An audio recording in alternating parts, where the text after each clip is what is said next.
Good evening, good morning, wherever you are. I welcome you to Radio Evolve, our webcast for consciousness and culture. I'm happy to have with us Indra Adnan from London. Indra, welcome to Radio Evolve. Thank you so much. I'm so looking forward to spending some time with you. Indra, you have many backgrounds. Particularly, you are interested in different kind of politics. You created a political platform in England, in Great Britain, called Aternative UK, which is not a party, it's a platform. And I think this will be part of our conversation. And you also just recently wrote a book. It's called The Politics of Waking Up. And if I may say so, your approach to politics starts with questioning how we understand us as humans, as actors of politics. Is this a correct statement and a good starting point for this conversation? Yeah, it's a great starting point, Thomas, because that's the first really deep question that we faced when asking ourselves, what is wrong with the current political system? You know, so when we were thinking about what is wrong with the current political system, we had to ask ourselves, who is the human being implied at the heart of this system, right? And what we observed this, and of course it's debatable, but that, you know, in the old system, we were what we call homo economicus, you know, a person with material needs, and the political system's responsibility is to deliver on material, you know, a roof over your head, food in your stomach, you know, a job, a tax cut. That's the responsibility of the political system, is to deliver that. And what we're saying is, no, you know, we are complex biopsychosocial spiritual entities. And we have emotional and spiritual needs, as well as physical material needs. Imagine if politics, you know, understood us in that way, what would then be obliged to try to deliver for all of us? So it's a good starting point, because it's exactly the point we knew we had to make a distinct shift from the old to something else. I mean, you also putting it out in the way that politics is broken. And I think many people would just agree with that. And my assumption is it has something also to do with this understanding of who we are and who we do politics for, that politics is broken, and the homo economicus. I mean, we all kind of, when we talk like this, we understand that we are more than just our economical rational needs, but somehow our political process seems to be organized around that. Why you think is this the case? Well, I think it's more than it's simply organized around that principle. It's also designed in a certain way. So it's designed as a competitive system, largely between parties. So we call it party politics, and which is something that describes very well what the European system is. We're all part of the party political system. And then the idea is that you know, certain elected people are our representatives. You know, so we're getting further and further away at every stage of the design from the idea that human beings themselves have volition and agency and vision and desire and needs that have to get met by a system that we would say is political. In other words, distributes power. Instead of that, we have party politics claiming that space, and then you know, asking us to choose between, you know, quite superficial divisions between them. And we are always in the space of opposition, right? So in the UK, it's more extreme than it is in Europe. So because many European political systems are proportional, so you can form coalitions between things and the differences aren't so polarized. But in the UK, it's very much still now a two-party system, which invites you to choose between left and right. And it's a very fake divide, you know, because there's no party that only represents left issues and another party that only represents right issues, there's constant overlap between the two of them. And, you know, but the effect nevertheless is to divide everyone. Mm-hmm. So in reality, half the people in our country is actively invested in the failure of the other half. And that destroys our ability to come together as people, and in a way that we really do have to do at this moment of unavoidable and, you know, no longer contested crisis. I mean, there are different reasons for that. You can give power reasons, because there's also kind of the divide and rule that helps. If you can divide people, it's easier to rule people. That's one thing. Then there is also kind of that we tend to organize our societies in a very abstract, systemic way, which has a lot to do with our understanding of reality. At some point, you talk about that this has an ontological level, which is more than just critiquing the powers and how money power, capital power, or political power tries to instrumentalize us. These are all parts of the problem, but there's also a deeper problem where the way we organize our political process, which means the process of our polis, our living together as humans in a society, in a culture, is organized in a way that represents some ideas who we are. And in that, our European ontology, when we go to the deep end here, has a lot to do on one hand with us understanding as individuals, which is something very powerful. And I think it's always important to say that this is a very good thing also, because there comes something very liberating with that. But it's also the way we understand us as liberals, as individuals, has something where we tend to understand it in a very isolated way, where we are not in relationship, but I am on my own.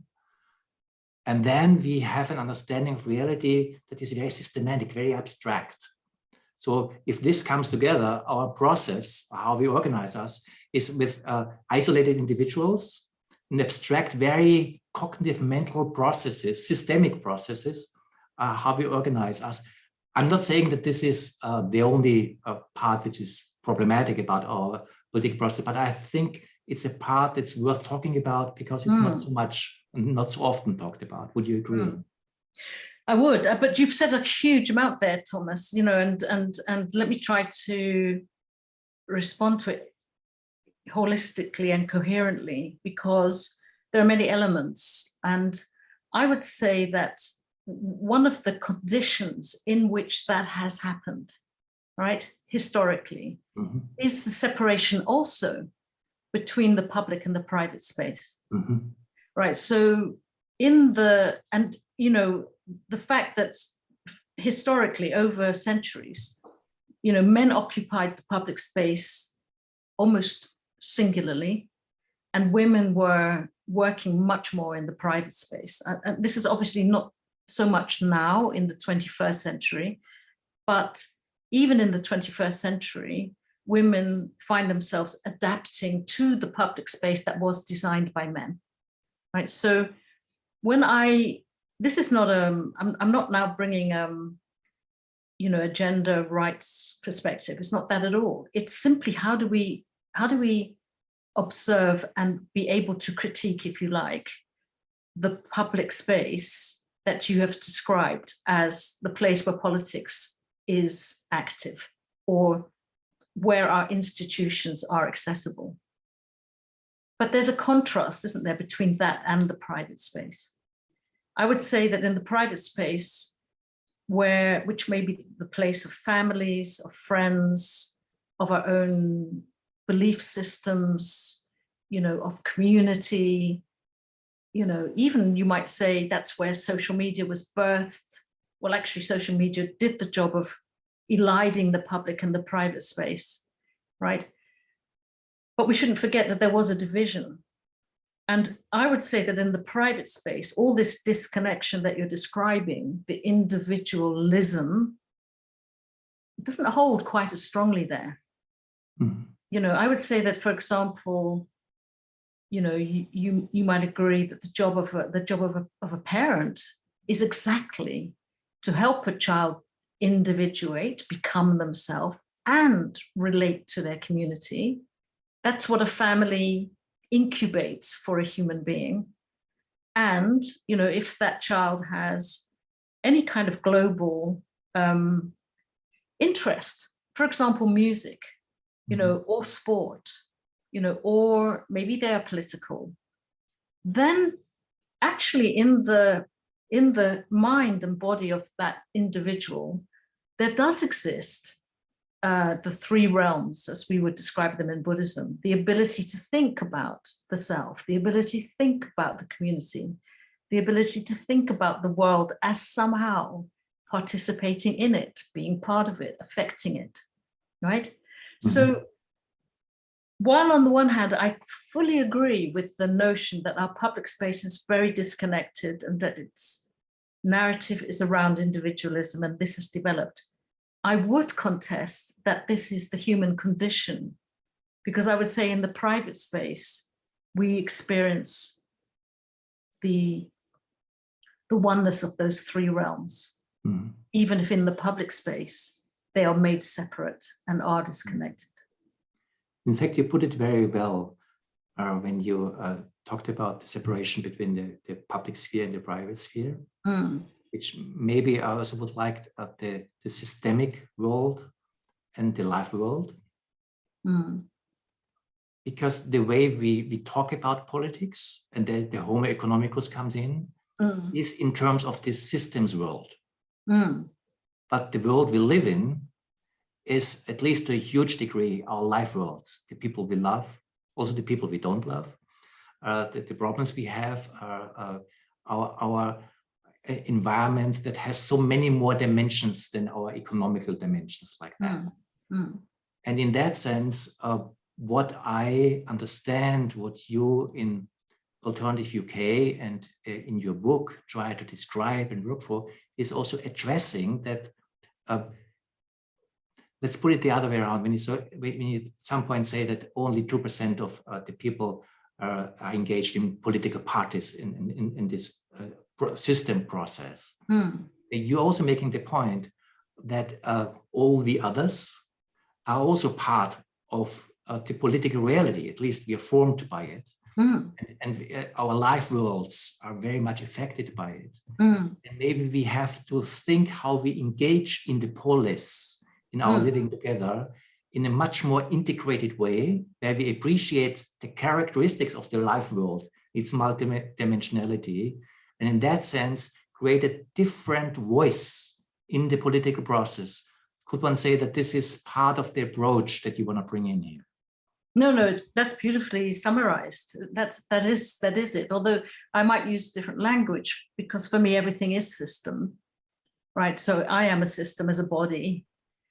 And then and I'm a very complex system, and one that works. You know, there's so much to learn from how a body works, you know, organized around different organs, things playing very different roles, you know, but around the whole thing flows one kind of blood, and the idea of a cell is common to all of them, right? So there are many organizing. There's a lot of unity, but there's also a lot of diversity in my body, right? You know, a heart operates very differently from a liver, for example, but they're both necessary for the functioning of the whole.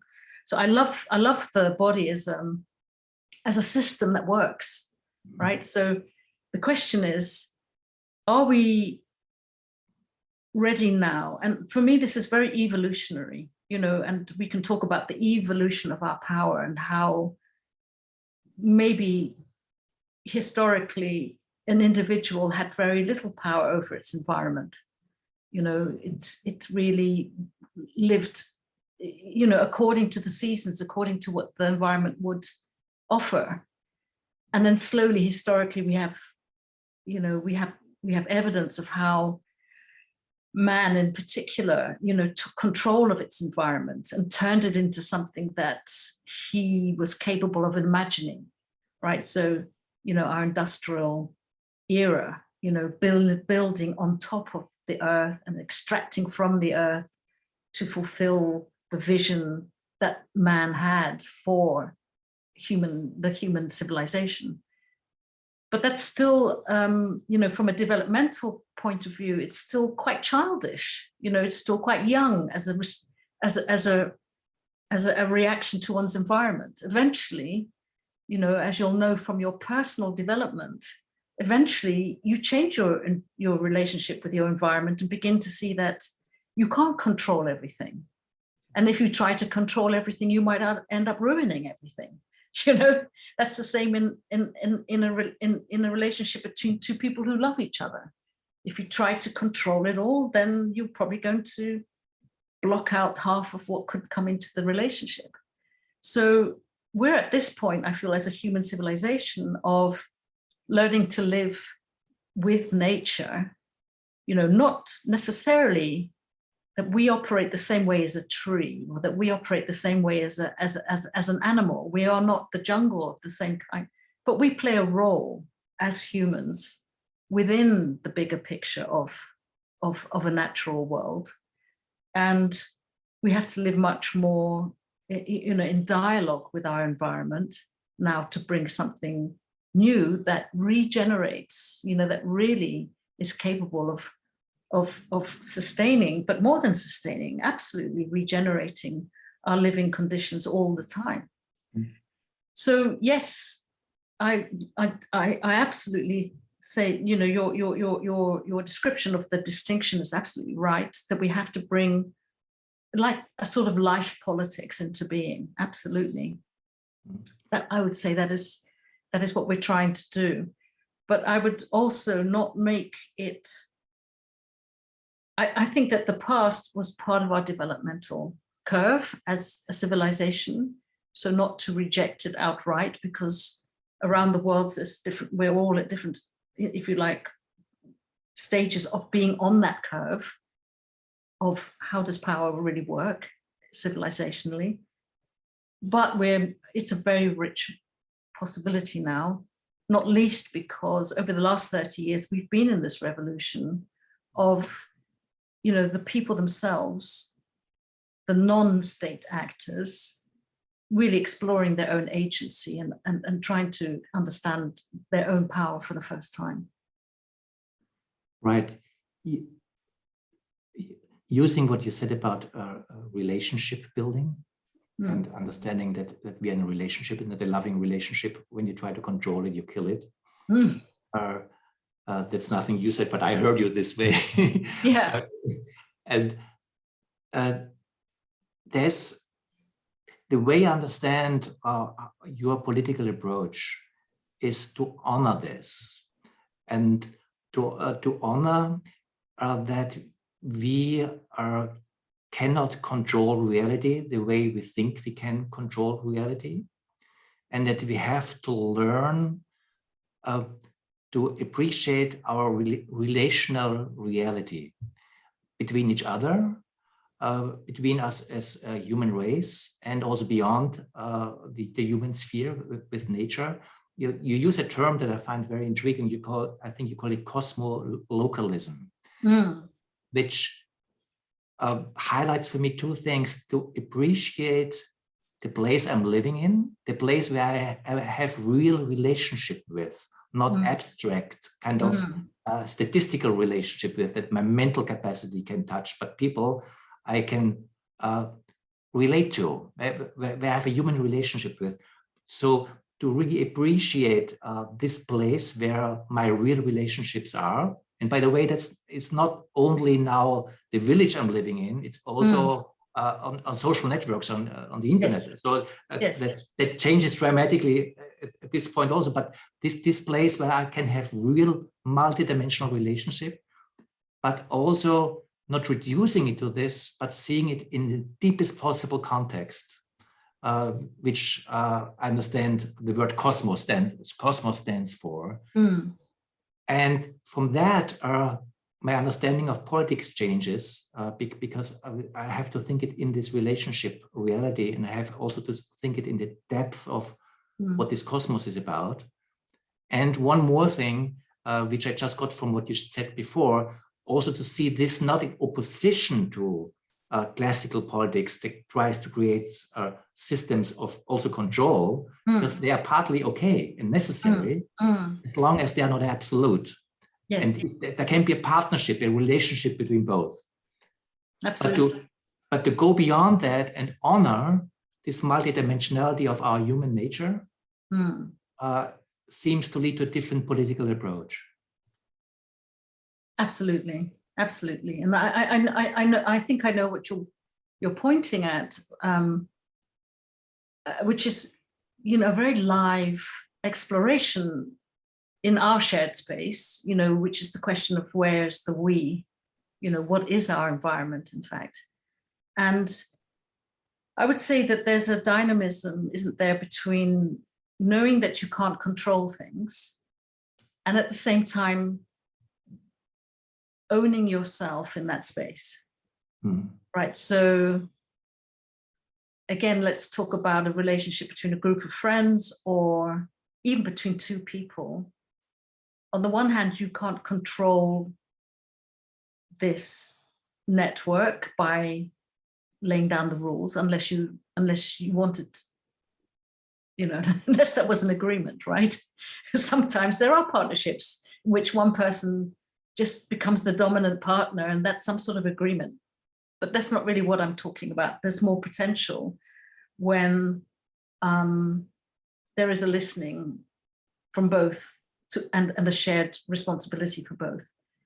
But it's quite important, I feel, that we are designed as human beings to have a self that is sovereign. And I'm a psychotherapist too, probably maybe I should introduce that here into the conversation, because the form and school of psychotherapy that I studied that made so much difference to my politics actually is to really understand that every human being has emotional needs, that they are designed to get met, right? So in their DNA, we are designed to become social entities and to find our resources in our environment. That to become social is the same as finding the nutrition that you need to survive. Now, people can understand that very easily in terms of hunter-gatherers, that we need to find in our environment the foods and the nuts, and we might have to kill animals occasionally, and that in doing that, we establish our community. But it's more than that. Now that we're able to articulate things in a new way, as we are today, our emotional needs are part of the nutrition that keeps us healthy and strong, right? So, there's 9, according to the human Givens model, which is something that I studied, there are 9 emotional needs that we're constantly trying to get met. And if we deny those things to ourselves, we will probably we'll find that we are getting them met in ways that we're unconsciously allowing. So, for example, the need for status. Status is very important to the sovereign entity called a human being. Without status, you can't be seen by your community. And if you're not seen, you won't be given a place, to be yourself, and you won't be able to get fed, literally. And you won't be able to be heard. So your ideas can't be shared and so on. Every human being needs some status. You need belonging. You need attention. You need privacy. So you need autonomy. Autonomy is core to a human being's sense of self. When these things are not getting met, you will be looking for them actively. That's how we are designed. And we have the resources within us to get those needs met. So we're perfectly designed in a way with the resources and with the needs clearly expressed. However, the lifestyles we live often rob us of our own resources. So, for example, the need for privacy or the need for belonging cannot get met in the course of a day in which you're just really behaving like a machine most of the time. doing what your job requires you to do. And you don't have the space and time to use your own resources, your ability to have imagination, your ability to have complex relationship, your ability to have rapport with people. All of these things that are designed in us to allow us to get our needs met will be taken away from us. And then the perfect storm for us in the 20th century was that business began to get those needs met for us. So our need for status, you know, was answered by getting the right handbag or the right designer training shoe. You know, our need for belonging was met by, I don't know, Coca-Cola, you know, suggesting that all the world is singing together, you know, when they drink Coca-Cola, you know, and we've been deliberately manipulated that way by business to imagine we're getting these needs met all the time through being consumers. Mm-hmm. And so we've become addicted to consumerism. Part of the reclaiming ourselves, Thomas, you know, is understanding how we are motivated. And what is crucial is that we find a way to become responsible for ourselves, that we can find new ways to get our needs met that are good for us, and don't buy any more into this growth economy that's destroying the planet. So this reclaiming of the self is at the core of us being able to be interdependent with others. So there's this phrase that, you know, the independent political movements use, until the first step to interdependence is independence. First, you have to own your sovereign self, become responsible for it in some way. And then when you have that security of being responsible for yourself, it frees you to become interdependent with others, mm-hmm. because you're not at risk of being manipulated, mm-hmm. right? So I know, and I know that you know, that we can move into this we space without questioning sometimes our individual sovereignty. And I think for spiritual people, this is much easier. But outside of our spiritual community, the need for autonomy and sovereignty of every individual is crucial to our ability to become a greater community, one that can really build trust and have relationships and freely move with each other. As long as we're expecting the government or the community to guarantee our sovereignty for us, we are vulnerable to that. And one also could say that any kind of this space that is not based on sovereignty in some way is by its beginning very dangerous. Yes. And how I hear you, you are also talking about reclaiming the power of imagination, because when you're talking about the human needs and how they were kind of met by the imagination of Coca-Cola, let's put it that way, and how we are manipulated that way, it seems the answer to that is to regain the sovereignty of our power of imagination in relationship. Mm-hmm. That we as sovereign people in relationship can find what can we imagine together, standing on our own feet, not being hanging on kind of a marketing industry imagination, whatever, to create the world that we want to live in. So is your approach to politics to find practical ways how we can start to do that? Absolutely, it is. And that's very nicely described, that, yes, to reclaim you. And in the process of reclaiming, I find that it sounds less like something new, but something true. Mm-hmm. Right. So when I take my mind back from advertising, from the media sphere, from social media, if I take my mind back and move into relationship with people on the basis of that, how can we just be human beings together in this place we live? just feels more like true. It's something we always knew was there. It's not new, right? So, but then to look forward into the future is something else. That's to do with how do we build the architecture for helping others to do the same? You know, what kind of community should we now design? And that's the process, yeah. When we started to think about a whole system reclaiming, human beings reclaiming their own agency, we asked ourselves, what kind of a space does this need to happen in?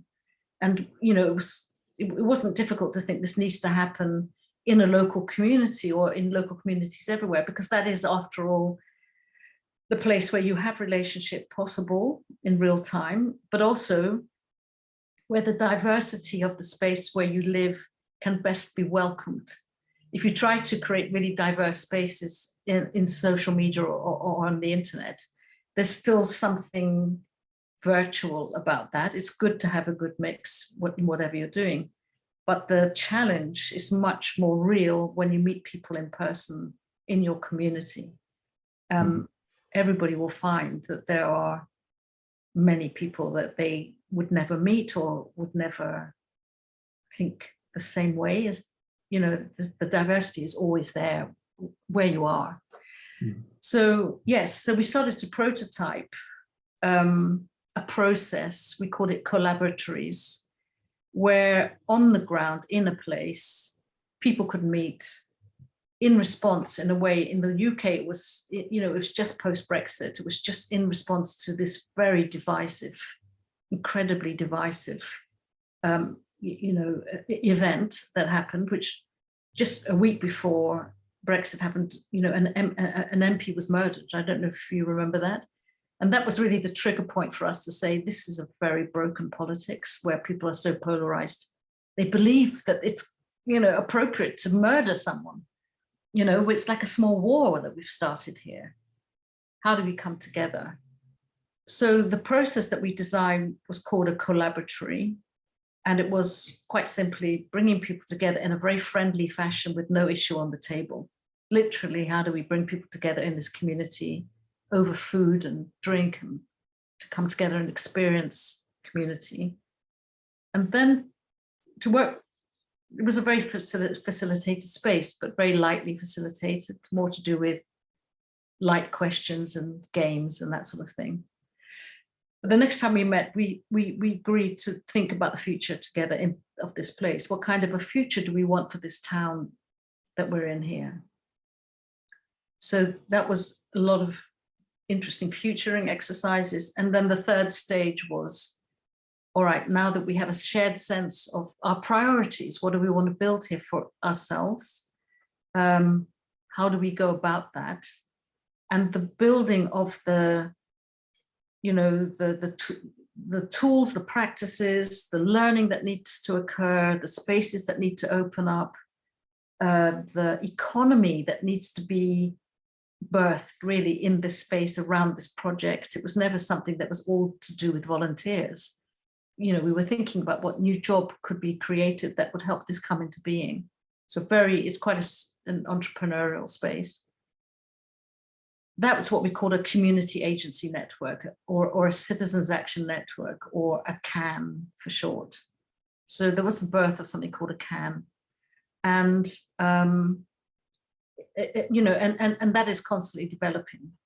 But once we started to really give ourselves 100% to this prototyping of CANs, we saw that, in fact, these things exist everywhere.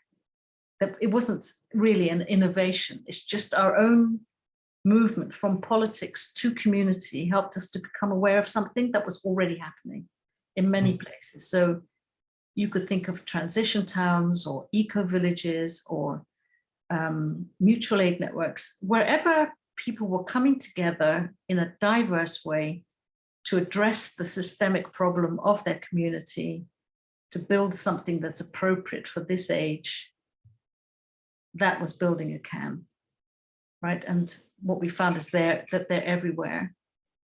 And the idea, Thomas, that, you know, if you can connect these CANs and create a shared voice in these spaces, that is the beginning of a parallel polis, this parallel awareness of where power lies, that gives rise to a new political system. When I read that, and you're talking about this parallel polis, this parallel polity, what I saw as an image in myself is the self-organization of the global civil society. Yeah. And I mean, there is global politics as it is, there is global economy as it is, and they're all highly structured systems. Is what you're suggesting, also talking about scalability of what you're doing and what you just described, the self-organization of something like a civil society in its own aliveness to become a partner with global economy and with global politics, in that sense, not being kind of necessarily just an opposing force, but a relational force that brings this human voice into the conversation on a global scale. Yeah, again, you know, you've summarized it very beautifully, because now I can imagine it, and I can imagine that the listeners would be able to see it quite clearly now, the way you've described it. And the only thing I would add to that is that we cannot imagine the richness and the power of this thing that is coming into being now. We imagine it as somehow equivalent. It has a very different kind of power. So in a way that the current system has hard power. In other words, it controls money, it controls the guns, you know, it controls everything that's capable of coercing people. And most people will think this is the only power that really is worth considering, and that one should always be playing for that. But the other one has soft power. And it has the incredible power of telling a new story about human capacity and human potential. And it witnesses and evidences diversity in a way that the old system cannot do, right? The only thing there's only two words that I would pull back from how you described it. One is civil society, because for too many people, civil society kind of points at the usual suspects. You know, certain people are running civil society even now.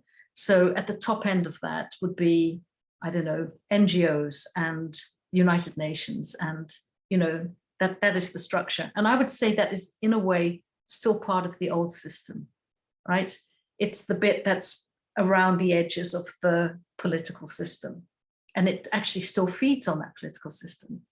We need a new name for this new thing that's emerging, which is more to do with, you know, human energy, imagination, creativity, diversity, self-organizing. You know, probably, you know, in the early days of Facebook, that's how it was, you know, self-organizing people self-organizing into groups. And, you know, unfortunately, because it didn't have real structure, self-awareness, it lacked so far a systems analysis of the space. It was easily co-opted by the second stage of Facebook, which was to turn it into a capitalist model, you know, again, then instrumentalizing all of that energy.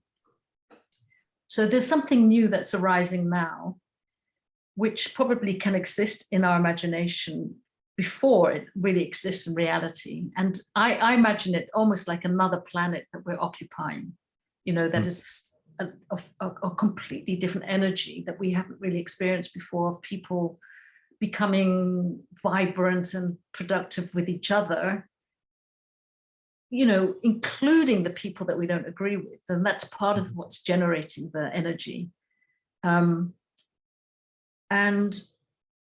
But what is clearly important about it is that it is life-giving, as you say. It is a new life entity, which contradicts the thing that has killed our planet. So even though we are working in partnership, it's not an equal partnership, meaning to each its power, nicely divided. It isn't that kind of partnership. it's more the partnership between two very different ideas that nevertheless can, and will be dynamically in relationship. Right. I also would like to build on the word sovereignty that you used. Because to really live sovereignty, you also have to have an idea, or better said, you have to have a sense of who you are. And when you talk about cosmolocal, what comes up in the cosmo part of this word is also a deeper understanding of who we are as human beings. What I mean, there's a spiritual dimension coming in the sense to understand us deeper in our relatedness, in our heartfelt relatedness with each other, with nature, with the whole. If you call it spiritual or not, is not the point. The point is that it has this depth that is needed. So there's something where our human heart is in this. And in that sense, it's also not equal partnership in the way you described it, because our economics and our politics, in themselves, they're abstract systems. They're tools that we have created as culture that basically became their own. And we have to reclaim them in what was always the foundation of all of it, which is us as a species, with our heart, who we are, the life process. So there's something that we have to reclaim also, that whatever this new thing is, it doesn't have to be the civil society. I understand your reservation with that, but that we understand this is where we also find out who we are as an individual, but also as a collective, or as a life process, there where you bring it. And then you can see, okay, we have to create systems, we have to create economics, we have to create abstractions, we have to have a politics and governance, all of that. But that's not where the heart is. The heart is with us. Yeah, I love that. It's a very attractive proposition. I think the only proviso I would put is that, can we ever really answer that question of who we are? Especially as a civilization, or as as human beings, can we actually ever answer that? Because our spiritual self is beyond, well, to my mind, and we can discuss this, right, is beyond our ability to speak to it, right? It's something we can sense. But to become conscious of it is to really put words to something, or... No, I agree. Yeah. I agree. Maybe it's better put not to make clear, it's not about answering the question, but to ask it in a deep enough way, as an ongoing process. Yes. Probably most likely never will end. No, exactly. As an ongoing process. So, to see, as I've done so many times in my life, I've seen lives finish, right? And this has been like a pattern in my life, at a young age, my brother died, and then my mother had 7 brothers and sisters, 6 of whom died while I was a teenager. And I was always facing death. And it caused me to have to, I challenged it. That was my life's challenge, really, is to be able to live with it, with death, in a way that didn't make me feel just constantly grieving and bereft. And what it made me understand is, on the one hand, you only have this lifespan, whatever your lifespan is, that's what you have. So you can't guarantee that you're going to fulfill your goal, right? My goal right now would take another 30 years, maybe more. I don't know. Let's just give it a wild number. I might have those other 30 years. I might see this goal realized before I die, but it's highly unlikely that I will. I'll probably stop at some point. So to be happy with, to be perfectly accommodated, at ease with the idea that today is the day that I'm doing what I'm doing, to do whatever I can today that encapsulates and holds all of what I wish to do. But I'm only ever always becoming something. You know, there's no end point to this. You know, if I look back even this year, Thomas, you know, even this conversation, I'm going to be slightly different than the person who came into this conversation, you know, an hour ago.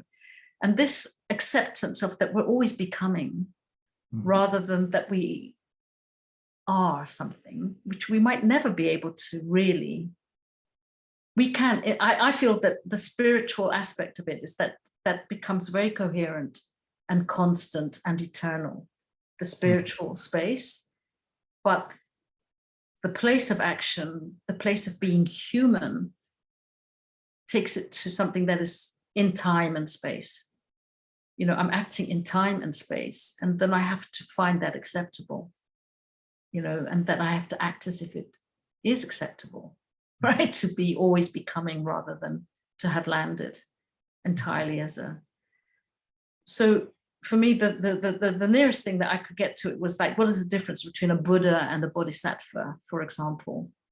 You know, the Buddha is the infinite idea of an infinite cosmology, and that I'm part of. And the Buddha nature is the endless life flow, right? But to be a human on this earth is to be a bodhisattva. To try, you know, to give my life to helping emergence, whether it's the emergence of a human being or the emergence of a society or the emergence, is to be in that process without really getting to the conclusion or creating firm, fixed entities or identities. It's always becoming. Indra, I really would love to end with exactly this. Thank you so much for this conversation. Thank you, Thomas.